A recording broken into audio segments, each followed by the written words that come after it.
आदि तूच अंती तूच, तूच सर्व ठाई। श्री स्वामी समर्थ। स्वामी कृपेने तुमच्या सर्व इच्छा पूर्ण हो।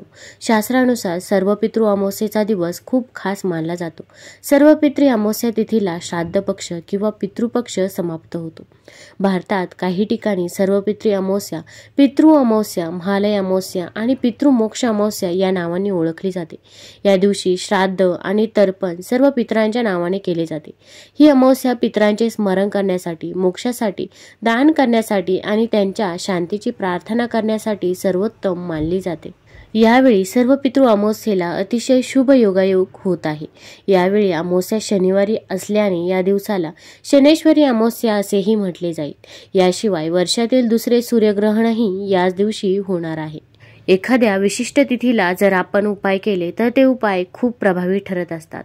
तर या सर्व पितृ अमावस्येला आपल्याला एका ठिकाणी मूठभर दहीभात ठेवायचा आहे की जो ठेवल्यामुळे आपल्या घरातील कटकट, अशांतता तसेच कलह असेल ते देखील दूर होतील व घरामध्ये सकारात्मक ऊर्जा संचारेल। तुमच्या मुलांच्या बाबत काही अडचणी असतील की मुलं अभ्यास करत नसतील किंवा उगाच एखाद्या कारणावरून रागवत असतील किंवा त्यांना परीक्षेत पाहिजे तसे यश मिळत नसेल, आजारपण असेल तर ही सर्व संकटे ही दूर होतील। कारण की जेव्हा आपल्या घरामध्ये पितृदोष असतो तेव्हा आपल्या घरामध्ये भरपूर अशा अडचणी येत असतात। तसेच काही ठिकाणी नजरबाधा, नजरदोष या सुद्धा गोष्टी घडलेल्या असतात। आपल्याला वाटते की आपली मुले मोठी आहेत, त्यांना कुठे नजरबाधा होते, तर मोठ्या मुलांना, अगदी मोठ्या व्यक्तींना सुद्धा नजरबाधा होत असते, पण आपल्याला ते कळत नाही। जेव्हा काहीतरी होते तेव्हा मग आपण म्हणतो हे असे का झाले, तर त्यासाठी आपण मूठभर दही भात अमावस्येच्या दिवशी या ठिकाणी जरूर ठेवावा की जो ठेवल्यामुळे आपल्या घरामधील अडचणी, अडथळे हे नक्कीच दूर होतील। तर आपल्याला या दिवशी काय करायचे आहे, तर हा उपाय खूप खूप प्रभावशाली आहे। तर आपण संध्याकाळी जेवण झाल्यावरती आपल्याला हा उपाय करायचा आहे। मग संध्याकाळी जेवण झाल्यावरती अगदी तुमचं सर्व आवरल्यावरती आपण थोडासा भात शिजवायचा आहे। अगदी मूठभर भात शिजवला तरी चालेल किंवा छोटीशी वाटी असेल, छोटीशी वाटीभर भात शिजवला तरी पण चालेल। त्यामध्ये आपल्याला मीठ घालायचे नाही, आपल्याला आणि भात शिजवायचा आहे। त्यानंतर आपल्याला भात ठेवायला एखादी पत्रवाळी किंवा द्रोण घ्यायचा आहे, नाहीतर पुठ्ठा देखील घेऊ शकता, पण फक्त तुम्ही प्लेट घेऊ नका। कारण की आपण प्लेट एखाद्या ठिकाणी ठेवून दिल्यावरती परत आपण आणायला जाणार नाही। त्यापेक्षा तुम्ही एखादा पुठ्ठा, पत्रवाळी किंवा द्रोण हा घ्यावा। तर आपण हा भात शिजवल्यावरती तो भात आपल्याला त्या पुठ्ठ्यावरती काढायचा आहे। पूर्ण भात शिजून झाल्यावरती पुठ्ठ्यावरती काढावा। थोडासा थंड झाल्यावरती आपल्याला त्याच्यावरती हळदी कुंकू हे अर्पण करायचं आहे। तसेच दही अर्पण करा अगोदर, मग हळदी कुंकू अर्पण करायचं आहे। आपल्या पितरांचं नामस्मरण करायचं आहे। दक्षिण दिशेला तोंड करून तुम्ही हा भात ठेवायचा। मग त्याच्यावरती तुम्ही हे सर्व ठेवल्यानंतर आपल्याला पितरांचे नामस्मरण करायचे आहे। मग पितरांचे नावं आठवत असतील तर तुम्ही पितरांचे नावं देखील घेऊ शकता आणि पितरांचे नावं जर तुम्हाला माहीत नसतील तर तुम्ही ओम पितृदेवाय नमः, ओम पितृदेवाय नमः या मंत्राचा देखील जप करू शकता। तुम्हाला जेवढ्या वेळा जप करणे शक्य असेल तेवढ्या वेळा तुम्ही जप केला तरी पण चालेल। 2 मिनिटे आपण भाताकडे त्या पाहत राहायचे आहे आणि मग प्रार्थना करायची आहे की माझ्याकडून काही चुकले असेल तर माफ करा। छोट्या मोठ्यांकडून तुमचे नामस्मरण झाले नसेल तर मी माफी मागते, मला माफ करा। इथून पुढे माझ्याकडून अशी चूक होणार नाही। मी तुमची माझ्याकडून जशी होईल तशी तुमची सेवाही मी करेल आणि तुम्ही तुमच्या अडीअडचणी देखील सांगू शकता व त्या सर्व दूर होऊ द्या यासाठी देखील तुम्ही प्रार्थना करू शकता। त्यानंतर आपल्याला तो भात उचलायचा आहे आणि आपल्याला आंघोळीच्या बाथरूममध्ये नेऊन ठेवायचा आहे। मग आपले आंघोळीचे बाथरूम अगोदरच सुकलेले असावे, त्यामध्ये कोणीही जाणार नाही याची तुम्ही काळजी घ्यावी।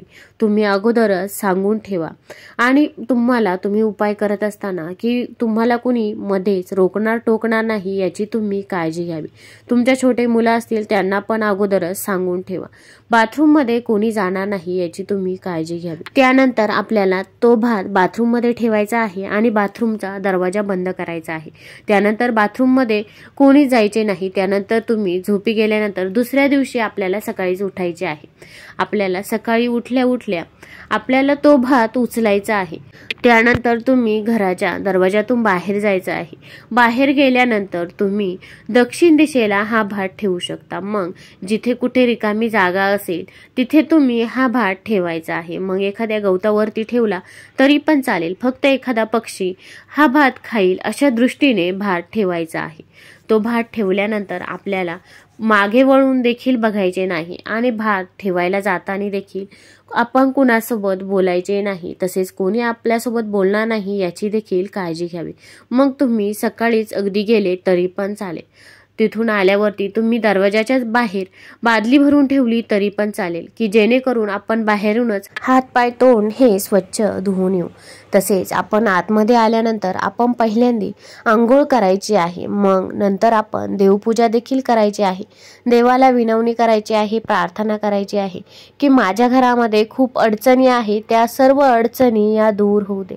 व तुमच्या अडचणी देखील तुम्ही देवाला सांगायच्या आहे. बघा, तुमच्या सर्व अडचणी नक्कीच दूर होतील. तसेच तुमची काही मनोकामना असेल तर ती देखील पूर्ण होईल. कारण की सर्वपित्री अमावस्येचा दिवस हा खूप खूप महत्त्वाचा दिवस आहे. या दिवशी तुम्ही हा उपाय जरूर करावा. जर तुम्हाला हा उपाय करणे शक्य नसेल तर मी तुम्हाला आणखीन पण एक उपाय सांगणार आहे. तो पण तुम्ही सर्वपित्री अमावस्येच्या दिवशी जरूर करू शकता. सर्वपित्री अमावस्येच्या दिवशी आपल्याला जेवढी सेवा होईल तेवढी सेवा आपण केली पाहिजे. कारण की हा पितरांचा शेवटचा दिवस आहे. या दिवशी आपण सेवा करायला अजिबात चुकायचं नाही. आपण सेवा केली तर आपल्याला फळ मिळते आणि जर आपण काहीच केलं नाही तर आपल्याला असेच अडचणी आणि अडथळे हे येतच राहतात. धार्मिक मान्यतेनुसार सर्वपित्री अमावस्येला गाईला मोहरीच्या तेलाची भाकरी खाऊ घातल्यास शनिदेवाची कृपा देखील प्राप्त होते. मग तुम्ही काळ्या गाईला मोहरीच्या तेलाची भाकरी ही खाऊ घालू शकतात. अशा परिस्थितीमध्ये काळी गाय न मिळण्यास तुम्ही कोणत्याही गाईला भाकरी खाऊ घालू शकतात. किंवा तुम्ही चपाती आणि चपातीवरती थोडंसं तूप लावावे. तसेच त्यावरती थोडीशी हळद टाकावी आणि गूळ पसरून द्यावा आणि ही चपाती तुम्ही गाईला खाऊ घालावी. यामुळे आपल्या कामातील अडचणी अडथळे हे दूर होतात. तसेच तुमची जर एखादी इच्छा असेल ती पूर्ण होत नसेल तर तिच्यामध्ये जे अडथळे येत असतील तर ते अडथळे देखील दूर होतात. त्यामुळे या दिवशी तुम्ही गाईला चपाती ही जरूर घालावी. तुम्हाला जिथे गाय भेटेल तिथे तुम्ही जा. तिथे तुम्ही गाईला चपाती आवर्जून खाऊ घालावी. तसेच या दिवशी कावळ्यांना पण तुम्ही दाणे हे जरूर खाऊ घालावे. याशिवाय या दिवशी शनिवार देखील आहे. असे केल्याने शनिदेवही प्रसन्न होतात. सर्वपित्री अमावस्येच्या दिवशी पिंपळाच्या झाडाखाली मोहरीच्या तेलाचा दिवा आपण जरूर लावावा. हे देखील खूपच शुभ मानले जाते. तसेच गरजूंना मदत केल्याने भगवान शनी देखील खूप प्रसन्न होतात. त्यामुळे सर्वपित्री अमावस्येच्या दिवशी गरिबांना भोजन हे जरूर द्यावे. जी पण गरजू व्यक्ती असतील त्या गरजू व्यक्तीला जर आपण काहीतरी दिले तर त्याचे पुण्य आपल्याला नक्कीच प्राप्त होत असते. ज्यांना आपल्या पूर्वजांची मृत्यूतिथी आठवत नाही ते सर्वपितृ अमावस्येला त्यांचे श्राद्ध करू शकतात.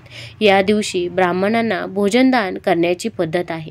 ब्राह्मणांना भोजनदान दिल्याने पितरांच्या आत्म्याला शांती मिळते अशी देखील मान्यता आहे. अंघोळ करून शुद्ध आचरणाने स्वयंपाक तयार करावा. स्वयंपाक सात्विक असावा आणि त्यात खीर देखील असावी. पितरांच्या फोटोला हार घालावा, त्यांची पूजा करावी व घरी बनवलेल्या अन्नाचा नैवेद्य देखील त्यांना दाखवावा. त्यानंतर पितरांच्या आत्म्याच्या शांतीसाठी देखील आपण प्रार्थना करावी. या दिवशी आपण पितृमंत्र जरूर ऐकावा. तसेच तुम्ही संक्षिप्त भागवतचे पठण देखील करू शकता. संक्षिप्त भागवत पठण करणे शक्य नसेल तर तुम्ही श्रीमद भगवद्गीतेचा 7वा अध्याय हा जरूर ऐकावा किंवा तुम्ही वाचू देखील शकता.